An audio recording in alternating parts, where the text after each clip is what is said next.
여러분의 슬기로운 독서 생활의 가이드 슬기로운 독서 생활 이제 시작합니다. 안녕하세요. 책 만드는 현입니다. 인사할게요. 안녕하세요. 비하에서 책을 만들고 있는 찬입니다. 안녕하세요. 개신교 월간지 보험가상을 만들고 있는 범입니다. 네, 이번 시간은 지난 한 달간 나온 책 중에서 저희 패널들의 시선을 사로잡은 책, 그 중에서도 함께 나눔직한 새로운 책들을 살펴보는 눈에 띈 책 시간입니다. 이번 시간에는 범님이 책을 소개해 주실 텐데요. 저희가 소개하기 전에 책에 대해서 궁금했는데 마침 가지고 오셔서 네, 반가워하며 이야기를 나눴습니다. 어떤 책이죠? 네. 그 예수와 권세라는 책이고요. 야다북스에서 나왔고 톰 라이트, 마이클 F 버드의 공저입니다. 홍정락 선생님이 옮기셨고 사실 요즘에 책을 거의 못 읽고 있어요. 제가 지난번에도 이야기했지만 뉴스에 중독돼가지고 책을 거의 못 읽고 있는데 술독 때문에 읽었어요. 술독을 사랑하는 마음이 네, 이 정도입니까? 술독 때문에 이거 어쩔 수 없이 한 권은 골라야 되겠고 그래가지고 읽었어요. 그러니까 물론 이제 일은 해야 되니까 뭐 훑어보거나 어느 정도 읽는데 이제 제가 막 이렇게 책 읽어야지 하고 빠져들어서 막 읽어야지 의지를 가지고 읽지는 요즘에 못 하고 있어가지고 그러다가 이제 한 권 고른 게 요 책이고요. 전체주의의 공포와 기능장애에 빠진 민주국가들에서 기독교의 정치적 증언이라는 부제를 달고 나왔습니다.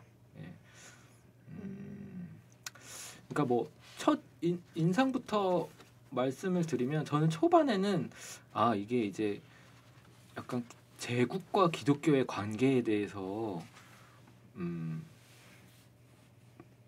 그 일반 역사에 기초해서 그 톰 라이트 잘 하는 거 있잖아요. 그래서 그 일반 역사에 기초해서 기독교의 관계를 좀 담백하게 설명하고 있구나라고 이제 초반에는 그렇게 느꼈는데 중간중간 읽어가면서 조금 구체적인 사례들이 나오면서 이게 조금 기준을 좀 세우려고 하는구나 라는 생각을 좀 받았어요. 그리고 이제 어디에 이제 치우치거나 그런 게 아니고 기준이나 상황마다 조금씩 다른 기독교와 정치의 관계가 있을 수 있다 그런 이야기를 좀 하고 있어서 중간중간 가면서 좀 더 재밌어졌던 것 같아요. 좀 초반에는 그냥 이렇게 읽을 수 있겠네. 뭐 그렇게 받아들였다면 읽어가면서는 좀 사례들이 나오면서 더 재밌게 읽어갔습니다. 이게 이제 공저잖아요. 그래가지고 주어가 우리들은이라고 나올 때가 좀 있어요. 우리들은 그래서 중간중간 위트도 있는 것 같아요. 이게 위트였는지 아닌지 잘 모르겠는데 우리들은 다 성공의 신자다. 그래서 뭐 그런 제가 의역하자면 정말 귀에서 피가 나도록 질문을 받았다. 영국 국교에 뭐 어쩌고 저쩌고 감리교 신자들이 자기들한테 꼭 그런 질문을 한다. 영국 국교의 그런 어떤 성공회가 태어난 뭐 배경 그런 이야기를 하면서 이제 약간의 비아냥이 섞인 질문들을 평생 동안 받았나 보죠. 이 저자들이 그런 거에 대해서 이제 좀 이야기하면서 좀 민감한 이야기들을 좀 위트 있게 그리고 또 뭐 역사에 근거해서 또 좀 신앙적으로 또 이야기를 하고 있어서 중간중간 그런 부분들도 저는 재밌게 봤고 마이클 버드도 성공회였네요. 네, 우리들은 성공의 신자인 우리 필자들은 뭐 이런 류의 말을 지겹도록 듣는다 뭐 이렇게 진짜 성공의 신자 그러니까 성공의 쪽 저자들이 생각보다 진짜 많은 것 같아요. 얼마 전 아니고 몇 달 전에 찬님도 비슷한 말 쓰지 않았나요? 페북에 나는 성공. 맞아. 방금 나 그래서 왜 이렇게 익숙하다 생각했지? 약간 이런 네, 완벽하지 않아서 좋다 뭐 이런 표현이잖아요. 그렇죠. 성공의 신자가 듣는 한 3배 질문 정도가 있는 것 같아요. 헨리 8세가 바람 펴서 만든 거 아닙니까? 요거부터 시작해서. 맞아. 그 얘기 하시면서. 그러니까 요 저자들은 그렇게 쓸 수는 없고 약간 돌려가면서 뭐 이런 정치적 혐오스러운 뭐 어쩌고 저쩌고 하면서 우리는 이런 류의 말을 지겹도록 듣는다. 네. 그래서 출판사, 이제 출판사에서 저 보도자료를 보니까 이번에 그 12월에 있었던 계엄 사태와 네. 또 연결해서 소개를 한 것 같아요. 그러니까 저도 계속 이제 뉴스에 중독되어 있기 때문에 이 책을 읽으면서 또 계속 겹쳐서 보이더라고요. 그래서 그러니까 이 고민을 이렇게 또 하게 될 줄은 몰랐어요, 제가. 이런 기독교와 정치의 고민 저는 끝났다고 생각했거든요. 네. 그러니까 뭐 늘 새로워. 네. 그러니까 뭐 어느 정도 그러니까는 답을 이제 정해 놓으신 상태셨던 거예요?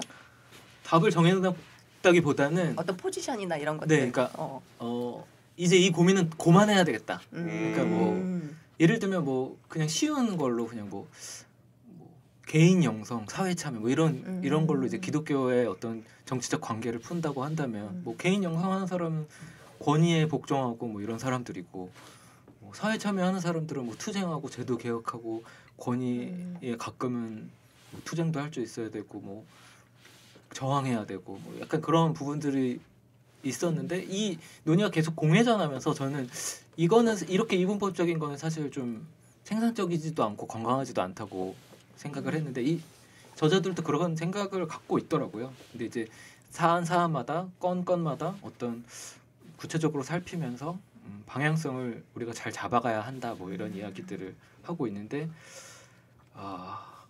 다시 제가 이런 고민을 하게 될 줄은 몰랐고 다시 고민하게 된 상황에서 이 책을 우리 모두가 만든 거죠. 몰랐을걸요. 그걸 누가 알았겠습니까 이거를. 잠잠했는데.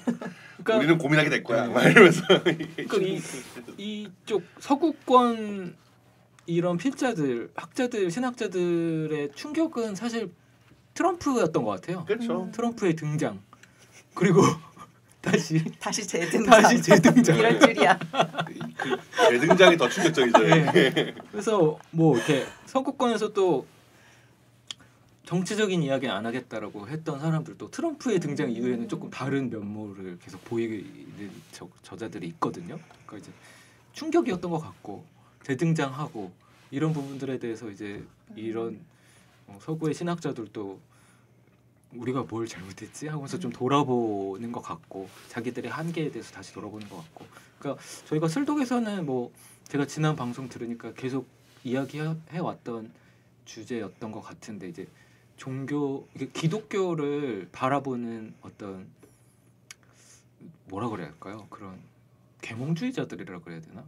어떤 시선들이 있잖아요. 니네 기독교 뭐 자유를 제한하는 종교는 들어올 수 없어. 이 어떤 현대 담론에 어울리지 않는 종교야. 뭐 이렇게 그런 거에 대해 좀 비판적인 시선을 또 저자들이 갖고 있고 뭐 결국엔 니네가 투쟁하지만 투쟁하는 것도 다 기독교에서 나온 거야. 이런 것도 또 정리를 해주고 있거든요. 그래서 그런 저희가 지금까지 논의해 왔던 혹은 고민을 같이 나누었던 부분들의 연장선에서 서구 신학자들이 이제 좀 트럼프의 등장과 또 혐오 정치 뭐 이런 부분들에 대해서 자기들의 생각과 교회의 관계 뭐 그런 것들을 다시 정리해가는 그런 책입니다. 어떤 면에서는 법린도 비슷할 것 같은데, 그러니까는 뭐 그거는 법린과 저뿐만 아니라 공유하는 분들이 많으셨던 것 같은데, 그러니까는 당연히 신앙과 정치는 분리될 수 없고, 근데 어떤 표를 남발하는 정치보다는 우리는 좀 더 깊은 정치로 나아가야 되고 좀 더 뭐 가능할지는 모르겠지만 좀 더 성찰하고 사랑을 지향하는 종교는 그걸 지향하는 걸 지향했는데 아마 법리 받으신 현타 같은 제가 이번에 느낀 현타는 최대한 그런 이른바 세속에서 교회 깔 때 막 꼴통이고 보수고 그런 게 아니라 교회가 그 나름대로 묵묵하게 사랑을 실천하고 있고 그것이 나중에 장기적인 여파를 미칠 수도 있어라고 저희가 법린과 그리고 슬독에서 저희가 은연중에 그런 것들을 계속 옹호하고 지지하고 한국 교회가 그런 면모가 아주 없지는 않지만 그럼에도 불구하고 사랑을 읽어가고 있다라고 나름 변증식으로 해왔던 것 같은데 이제는 그 말이 무색할 정도로 이게 돼서 진짜 이거는 저희가 여전히 그런 한국교회 그런 모습이 있다 할지라도 진짜 신앙과 정치의 아주 기본적인 민주주의적 어떤 그런 것과 이거에 대해서 좀 기본적으로 다시 생각을 다 같이 해야 되는 거 아닌가 이거는. 네. 그런 면에서 이렇게 하게 될 줄 몰랐다는 법님이 또 그런 것도 있는 것도 아닌가. 네, 맞습니다. 네. 네. 그렇습니다. 그러니까 지금 딱 이 시국에 읽기 좋은 책인 것 같아요. 네. 보니까 좀 요 시국에 읽기 좋은 책들이 또 좀 많이 나와 있는 것 같더라고요. 몇 이렇게 어떻게 딱 시기가 타이밍이 맞았는지. 예. 아직 아마 책을 보시는 분들은 좀 손을 이렇게 가게 되지 않을까 싶습니다. 이 신앙과 정치라고 하면 좀 더 제가 보기엔 너무 좀 뜨거워지는 것 같고 저는 그 그리스도인으로서 민주주의에 대해서 좀 다들 이렇게 어느 편에 있든지 간에 다들 민주주의란 말은 다 선하게 여기는 것 같은데 그럼 도대체 민주주의가 뭔지에 대해서 그 민주주의와 기독교의 어떤 우리 신앙과 어떤 그러니까 우리가 그리스도인으로서이자 동시에 시민으로서 존재한다는 게 도대체 무슨 의미인지를 좀 스텝 바이 스텝으로 생각을 해봐야 될 것 같은데 우리는 민주주의란 말은 좋아하는데 민주주의가 도대체 뭔지에 대해서는 아직까지 생각보다 훨씬 더 합의가 안 되어 있던 그런 걸 알고 맞아요. 네, 과연 국민 저항권이란 무엇인가? 국민 저항권이란 무엇인가? 불법이란 무엇인가? 계엄이란 무엇인가? 정광훈이 보네포를 인용하고. 그러니까요, 이게 막 이게 약간 네. 좀 우리나라가 이렇게 정치 후진국이었구나 이런 생각도 좀 하게 되는. 위안이 되는 건 전 세계가 지금 다 후져 있다는 거죠. 다들 드러나고 있는 것 같아요. 아닌 줄 알았는데 잘하고 있는 줄 알고 성숙해지고 있는 줄 알았는데 이게 아니었네? 드러나지 않은 곳은 세련되게 감춘 곳. 그렇죠. 그거는 더 어떻게 보면 더 해결하기 어려운 부분이죠. 그렇죠. 세련되게 감춘 그렇지. 곳들. 그렇습니다. 약간 정치의 코로나 같은 그런 느낌인 것 같아요. 약간 코로나 일어나면서 의료계나 이런 시설이나 이런 것들이 이렇게 잘 안 되어 있었구나. 얘네는 선진국인 줄 알았는데 이렇게 나타난 것 같이 마치 이제 새로운 인물들의 등장하면서 민낯을 보게 되는. 그러니까 이 저자들이 얘기하는 것 중에 하나가 우리는 니네가 서로 싸우지만 그 모든 것들은 다 기독교의 산물이다. 그래서 기독교의 산물들의 다른 모양들끼리 피터지게 싸우는 경우도 있는 거예요. 지금도 어떻게 보면 그런 상황인 건데. 그렇죠. 근거를 다 기독교 성경으로 대고 있으니까. 그런 부분들에 대해서 이제 조금 더 고민을 혹은 공부를 해야 된다는 입장들을 좀 이야기하고 있습니다. 조금 더 구체적으로 고민해보자인 것 같아요. 그러니까 이제 단순하게 생각하지 않고 몇 부분들은 제가 이렇게 뭐 줄도 치고 그렇게 해놨는데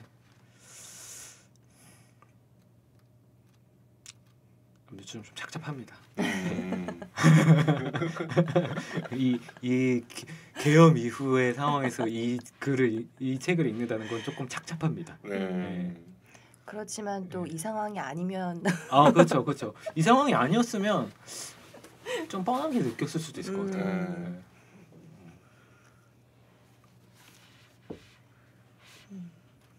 그렇습니다. 네, 지금까지 범님의 눈에 띈 책 예수와 권세에 대해서 이야기해 보았습니다. 매달 이렇게 새롭고 좋은 책들이 출간되는 것에 얼마나 많은 분들의 꾸준한 수고가 들어있는지 생각하면 새삼 감사한 마음이 듭니다. 좋은 책 출간해 주신 출판사들에 또 꾸준히 책을 읽어주시는 독자분들에게 감사한 마음을 전합니다. 현재 슬기로운 독서 생활은 비아 유튜브 채널과 복음과 상황 유튜브 채널로 들으실 수 있습니다. 어떠한 경로로 들으시든지 많은 구독 부탁드립니다. 슬기로운 독서 생활은 청취자 여러분의 슬기로운 독서를 언제나 응원합니다. 저희가 함께 나눈 이야기가 여러분의 독서 생활을 풍요롭게 하는데 작은 길잡이가 될 수 있으면 좋겠습니다. 다음 방송에서 뵐게요. 감사합니다. 감사합니다.